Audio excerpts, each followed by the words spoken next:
ये जो टॉपिक है इसमें जितने भी फैक्चुअल इंफॉर्मेशन है अबाउट एलिजी वो सारे के सारे आज मैं इस सेशन में डिस्कस करूंगा, है ना। और तमाम चीज़ों को हम यहाँ कवर करने वाले हैं। खैर सेशन हम शुरू करते हैं बिना किसी देरी के। इसको हिंदी में कहते हैं, आप सीधा सीधा कह सकते हो शोक गीत होता है ये ना। क्या होता है? शोक गीत होता है ये एक तरीके का। क्या है ये? आपको इन शॉर्ट में अगर कह दूं तो इसे आप क्या कह सकते हो? सैड सॉन्ग कह सकते हो, है ना।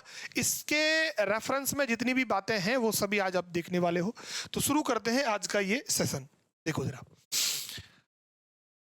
If we talk about its origin, so it originated in Greece, यानी ग्रीस में इसका ओरिजिन माना जाता है। इसका ओरिजिन कहाँ माना जाता है? ग्रीस में माना जाता है। और अगर इसके मीनिंग की बात करें कि इसका एक्चुअल में मीनिंग क्या होता है, तो होता है टू लेमेंट। क्या होता है माय डियर? टू लेमेंट। अभी टू लेमेंट, लेमेंट का मतलब होता है विलाप करना, रोना। कुल मिला के लेमेंट का मतलब किससे होता है? विलाप करने से होता है भाई। लेमेंट का मतलब जो होता है वो किससे होता है? विलाप करने से। विलाप करना, रोना, कुल मिला के रोने से। अच्छा, एलिजी की थीम की अगर मैं बात करूं तो थीम किस पर आधारित है? लव पर। अब कंफ्यूजन होगा आप लोगों को इस चीज को लेके कि सर एलिजी में थीम तो जो होगी वो सैड होगी ना सर, लव तो नहीं होगी। अरे भाई लव ही होगी, क्योंकि जब तक आप लव की बात नहीं करोगे, अगर जो व्यक्ति मरा है उससे अगर आपको प्यार नहीं है तो रोना आएगा ही नहीं। आपका कोई दुश्मन मर जाए तो रोगे क्या आप लेमेंट नहीं करोगे, आप मौर्न नहीं करोगे। कब करोगे? जब वो आपसे बहुत ज्यादा अटैच्ड है या बहुत ज्यादा आपकी क्लोज है। तो इसीलिए इसकी थीम क्या होती है? लव होती है। एलिजी का दूसरा मीन्स इन सेंस में क्या होता है? अ सेंस ऑफ लॉस, किसी चीज का खो जाना। यानी सेंस ऑफ लॉस एक्चुअल में डेथ ही है। एक्चुअल में तो क्या है? डेथ ही है। It is a song of lamentation. अब कह सकते हैं कि लेमेंटेशन है, बिवेलिंग है, मॉर्निंग है और बिरीवमेंट है। अच्छा, चारों का मतलब ही रोना होता है, चारों का मतलब ही विलाप करना होता है। एग्जाम में क्वेश्चन जब डिजाइन होता है तो इन चार वर्ड्स में से कोई भी एक वर्ड दे देते हैं और वो आपको कंफ्यूज करता है। तो कंफ्यूजन क्रिएट होना ही नहीं चाहिए। हम बता रहे हैं ना कि ये चार ऑप्शन आपके आएंगे तो आप चारों को ध्यान रख लो, कोई दिक्कत आपको नहीं होगी। चलो, इसके बारे में थोड़ा सा हिस्टोरिकल बैकग्राउंड हम समझ लेते हैं कि हिस्टोरिकली इसमें कौन कौन सी बातें हैं। देखो, ट्रेडिशनली इन ग्रीस, क्योंकि इसका ओरिजिन हमने कहा माना है? ग्रीस माना है। An elegy could be written on any subject, किसी भी सब्जेक्ट पे लिखी जाती थी। But it was written in couplets composed of dactylic hexameter followed by dactylic pentameter. तो ये इसका रिटर्न फॉर्म था। और मीटर, मैं बहुत जल्दी मीटर पर एक वीडियो बनाने वाला हूं जिसमें सारे मीटर्स को हम कवर कर लेंगे और चीजें वहां से आपको और आसानी से समझ में आ जाएंगी। लेकिन अगर हम बात करें मॉडर्न एज की या प्रेजेंट का जो एज है, जिसे यहाँ टुडे के नाम से एड्रेस किया गया है, it is a poem written to commemorate the death of a near और डियर समवन। इसका मतलब होता है टू रिमेंबर, या उसकी याद में, इन द मेमोरी ऑफ। अब देखो, इसके बारे में थोड़ा सा मैं और आपको सिंपल करूंगा, है ना। It is written, it is, इसको लिख लो, it is written on the death of somebody near and dear. यानी जब कोई आपका पास या करीब वाला मरे, जिससे आप बहुत ज्यादा प्यार करते हो, आप बहुत ज्यादा अटैच्ड हो, उसके लिए जो लिखा जाए दैट इज एलिजी। अब एलिजी को लेकर बातें ये हैं कि एलिजी जनरली तीन प्रकार की होती है, जिसमें एक तो आपका डिरिज आता है, एक आपका मोनोडी है और एक आपका पेस्टोरल एलिजी है। तीनों को हम देखते हैं। सबसे पहले हम बात करते हैं डिरिज की। देखो जरा, ये क्या होता है? अ ब्रीफ हिम और song, a song of lamentation and grief. Easy है, आप इसमें विलाप ही तो करते हो, दुखी तो व्यक्त करते हो। It was typically compose to be performed at a funeral. अब इसके बारे में कहा जाता है कि ये एक्चुअल में एक फ्यूनरल सॉन्ग है। क्या है ये? एक फ्यूनरल सॉन्ग है। ये जब किसी का दाह संस्कार हो रहा होता है, तब जो सॉन्ग गाया जाता है, तो दैट इज डिरिज, है ना। In lyric poetry a dirge tends to be shorter and less meditative than an elegy. अब अगर कंपैरिजन करें एलिजी के साथ, तो ये एलिजी के बजाय छोटा होता है, लेस फॉर्मल होता है। कैसा होता है? लेस फॉर्मल होता है, यानी एलिजी से के बराबर तो ये नहीं होता, उससे कहीं छोटा होता है, लेस फॉर्मल होता है जो डिरिज होता है ना। इसको क्या भी कहा जाता है? थेरेनोडी भी कहा जाता है ना, थेरेनोडी भी कहा जाता है। इसका दूसरा नाम है, इसको किस नाम से भी जाना जाता है ना, थेरेनोडी के नाम से भी इसको जाना जाता है।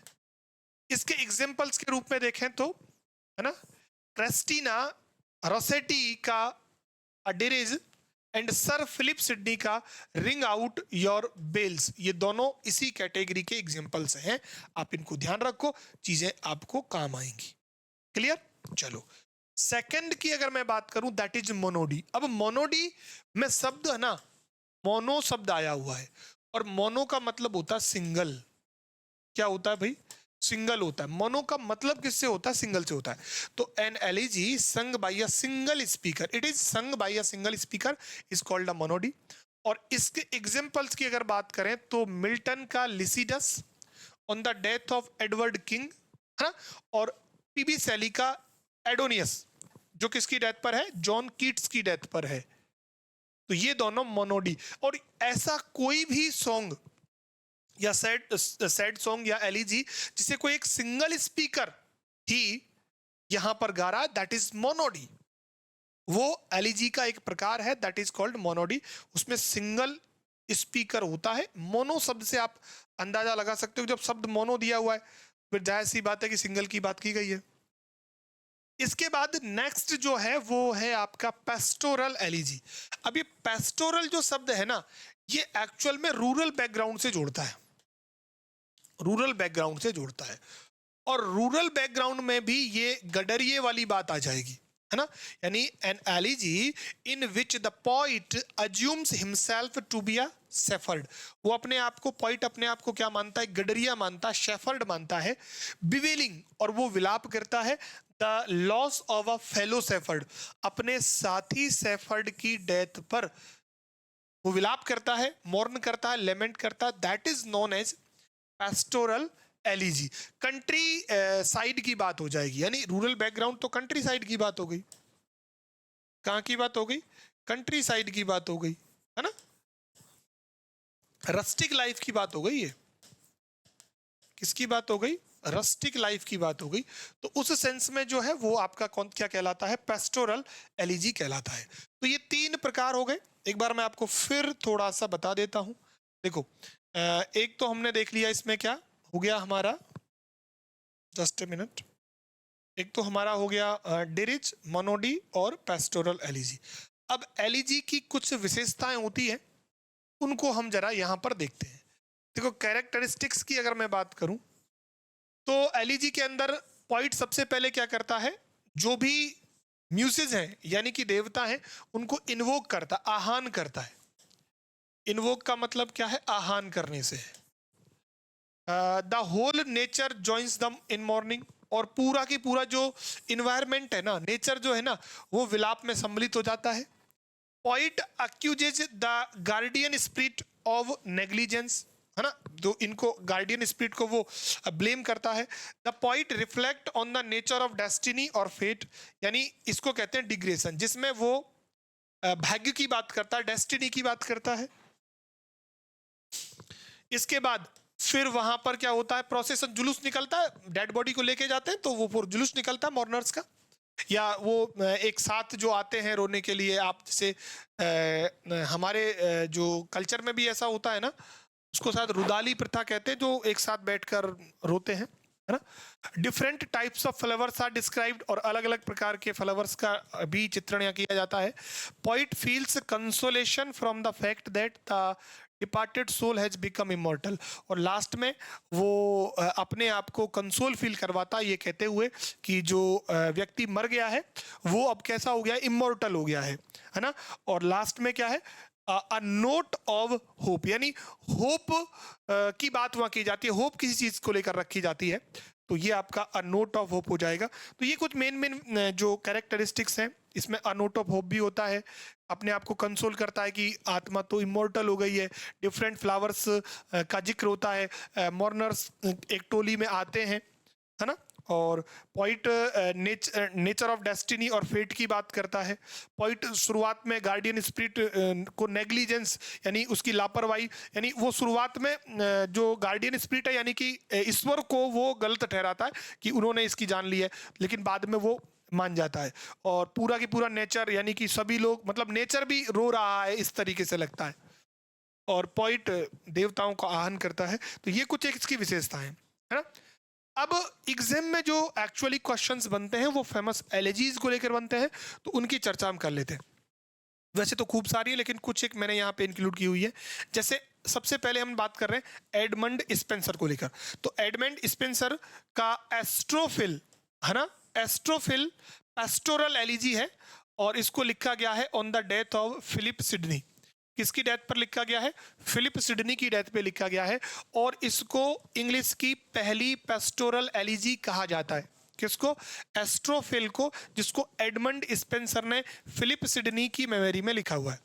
उसके बाद जॉन मिल्टन का लिसिडस, जो किंग एडवर्ड की याद में लिखा गया। पीबी शैली का एडोनियस, है ना, एडोनियस, ये स्पेलिंग, हाँ, एडोनियस, है ना, ये जॉन कीट्स के याद में लिखा गया है। और मैथ्यू आर्नोल्ड का थायरेसिस, ये एएच क्लॉ की मेमोरी में लिखा गया है। तो ये आपके चार तो ये हो गए, स्पेंसर का हो गया एस्ट्रोफिल, मिल्टन का हो गया लिसिडस, सैली का हो गया एडोनियस, अर्नोल्ड का हो गया थायरेसिस, और किसकी डेथ में लिखा गया? ये चारों जो है ये पेस्टोरल एलिजीज है। ये जो यहाँ पर मैंने जिक्र किया ना, ये सारी की सारी कैसी है? पेस्टोरल एलिजीज है। इसके बाद केवल जो एलिजी हैं उनमें, है ना, टेनिसन का है इन मेमोरियम, और ए एच हेलन की मेमोरी में लिखा गया। डब्ल्यू एच ऑर्डन लिखते हैं in the memory of W B Yeats की मेमोरी में। और टॉमस ग्रे का जो है elegy written in country churchyard, ये लिखा गया है poor forefathers of villagers, यानी गांव के लोगों के जो पूर्वज हैं, फोर फादर्स हैं, उनकी याद में ये लिखा गया है। तो 7 यहाँ पर एग्जांपल्स मेरे पास हैं। स्पेंसर का एस्ट्रोफिल फिलिप सिडनी की याद में, मिल्टन का लिसिडस एडवर्ड किंग की याद में, सैली का एडोनियस जॉन कीट्स की याद में, अर्नोल्ड का थायरेसिस एएच क्लॉ की याद में, टेनिसन का इन मेमोरियम एएच हेलन की याद में, डब्ल्यू एच ऑर्डन का in memory of W B Yeats की याद में, और टॉमस ग्रे का elegy written in a country churchyard, ये लिखा गया है poor forefather of villagers. तो एलिजी से संबंधित जितनी बातें थी, जो मेन एलिजीज थी, उन सभी का जिक्र मैंने इस सेशन में आप लोगों के साथ कर दिया है।